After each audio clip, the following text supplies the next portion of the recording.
VMRO DPMN duke u referuar dokumenteve të publikuara kohë më parë, të cilat sot vlerësoi se i kanë konfirmuar informatat për aktivitetet kriminale dhe korruptuese të ish funksionarëve të Lidhjes Social-Demokrate të Maqedonisë dhe porositë se për atë duhet të përgjigjet. Mira dokumente të shërbimit zbulues amerikan në lidhje me Ballkanin, të cilat u paraqitën këto ditë, e konfirmojnë involvimin e Lidhjes Social-Demokrate të Maqedonisë dhe funksionarëve të saj të lartë në kontrabandimin ilegal drejt Serbisë në vitet e 90-ta të shekullit të kaluar. Pushteti i atëhershëm i Lidhjes Social-Demokrate të Maqedonisë ka marrë shfet për shkelje të embargos drejt Serbisë, thuhet në kumtesën e VMRO DPMN-s, në të cilën përmenden edhe emrat dhe aktivitetet e funksionarëve të Lidhjes Social-Demokrate të Maqedonisë. VMRO DPMN vlerëson se kryetari i Lidhjes Social-Demokrate të Maqedonisë, Zoran Zaev, nuk do të kërkojë hetim për ish funksionarët, sepse konsiderojnë se nuk ju intereson drejtësia, por si të shmanget ajo.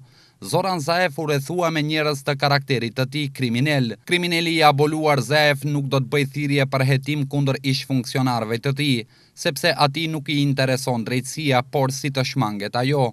Por e vërteta është se si njeriu që futet kudo e gjen rrugën e tij deri te opinioni. Të gjithë kriminalët e Lidhjes Social-Demokrate të Maqedonisë duhet të përgjigjen për veprat e tyre, qëndron në kumtesën e VMRO DPMN-s.